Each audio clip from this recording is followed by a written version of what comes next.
So, hello. Thank you very much for coming in and doing this interview. I'm very excited. Thank you. Your father, Malek Bahar, and I hope I was close enough. Yeah, okay. I'm very sorry, but he is the most famous poet in Iran of the 20th century. That's right.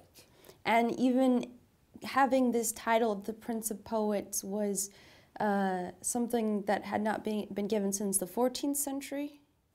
No, not the title, but many scholars believe that probably he was the greatest since 14th century. The greatest. To a country that poetry is really very important, not only he is the most important, but also they believe since 14th century. Since the 14th century.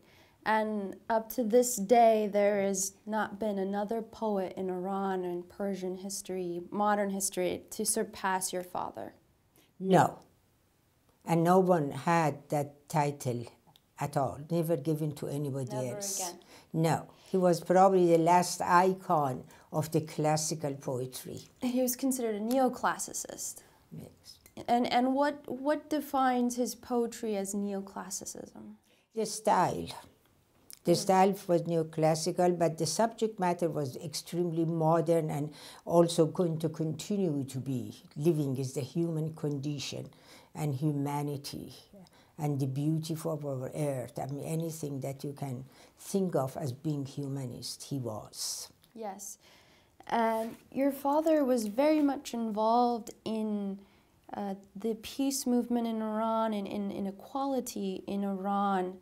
And as a result, he was subjected to exile, imprisonment. Your family was forced to live in poverty, destitution.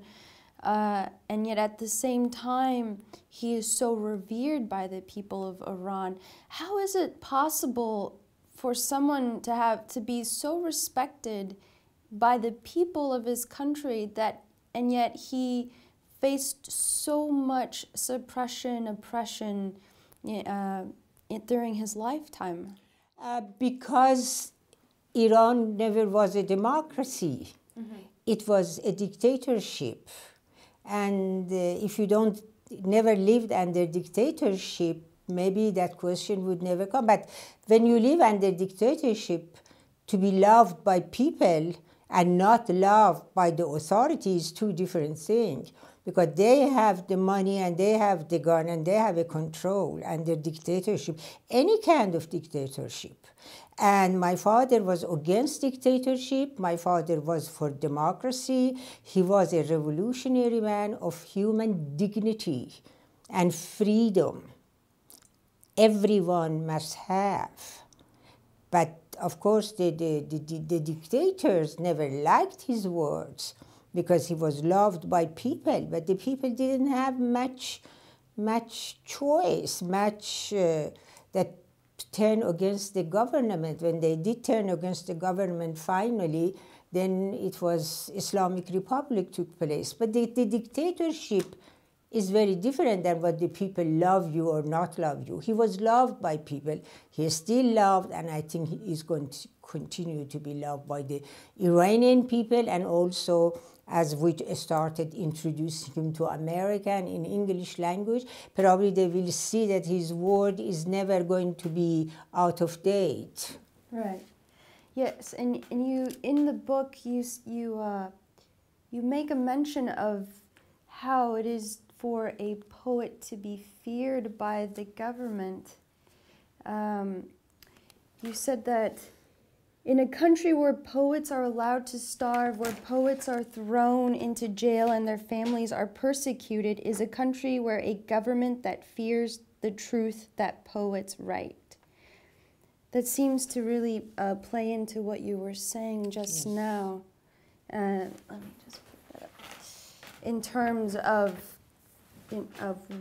the dichotomy or the juxtaposition between power and people, and the power of the people. Absolutely. Dictatorship means that. It's the rule of one, or the rule of one class.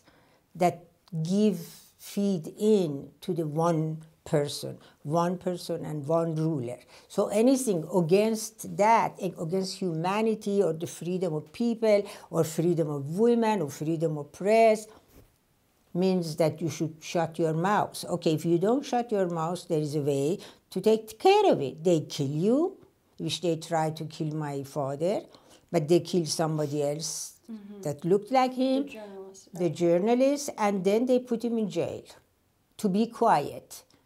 But they really crushed probably his physical body, but never his soul. He never sold his soul to anyone. And he was defiant of dictatorship till the last breath.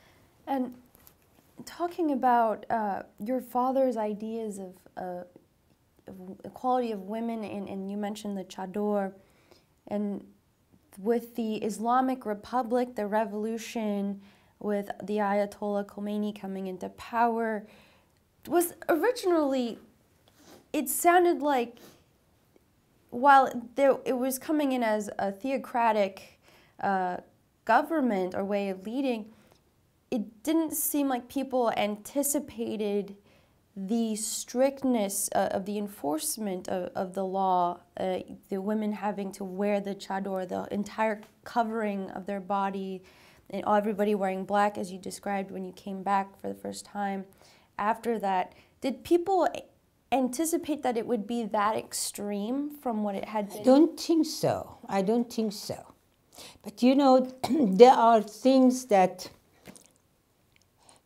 when you, as a leader in a country, don't allow the political parties develop, the people only learn to live under dictatorship that's being told, and they follow that. Therefore, when the Shah fell, the revolution came, and it was really true revolution. But there was no leadership, there was no parties, there was no political structure. You know, Turkey and Iran, the same time, they have Ataturk, and I had Reza Shah, the father of the last Shah. But Ataturk in Turkey never married, lived alone in one room of one of the palaces of Ottoman Empire, and allowed Turkish people to learn to have political parties, debate each other, no dictatorship. That in Iran has not been developed. It was ruler of one man and one man alone. So when the revolution comes, when there is no political parties and there is no leadership, the only one that they went under, they were religious leadership, because they have a structure. They have their own bishop, the cardinal, and going up and up and up till Ayatollah. So they took over because they had the structure and there was nothing else. And fortunately, a country was very ready for democracy, but because of the lack of the political parties, that the people went under the Ayatollah. No, they didn't know. Of course they didn't know. And so, as we were talking about the poetry and being able to hear the original, would it be possible if maybe we could have you read an excerpt of his most famous, the Margot Sahar? Just maybe a paragraph or anything. I can read something else, yes. Which is okay. probably similar. I'm going to read something about women, actually. Oh, that long time ago, you know, he wrote, and you can then say, yes, Azan, because they're talking to you, women, you know, and let me get my glasses. As I said before we started the interview, I think this shows that man was feminist. I mean, it's 60 years ago he died. And then as a young man, how in the world he was feminist. I mean, this is really something. I think is unbelievable that he was thinking that way. Let me read that, and then she's going to read that. Just as expert, not a whole poem, it's a big poem. جوان بخت و جهان آرای ای زن، جمال و زینت دنیای ای زن. صدف خانه است و صاحب خانه قواست و در وی گوهر یکتای ای زن. تو یکتا گوهری در درج خانه وزان بهتر که گوهرزای ای زن. تو در عین لطافت زورمندی، تو هم گوهر تو هم دریای ای زن. چو مغزن در سر و چون هوش در مغز، به جا و لایق و شایانی ای زن. دریغا گر تو با این هوش و ادراک، به جهل از این فزونتر پایی ای زن. دریغا کز حساب خود وطن را، به نیمه تن فلج فرمایی ای زن. Clearly, I can't reproduce that repetitive note there. The poem is called A Woman, and it is very modern and feminist. You are at once both delicate and strong, both the oyster's pearl and its nurturing sea. You are blessed with a keen intelligence and know full well the power of your mind. You are both architect and mason, building happiness in the world. When men are blind to women's strengths, blind to their worth, society is crippled. How sad. For where women are paralyzed, so too is the culture. Very beautiful.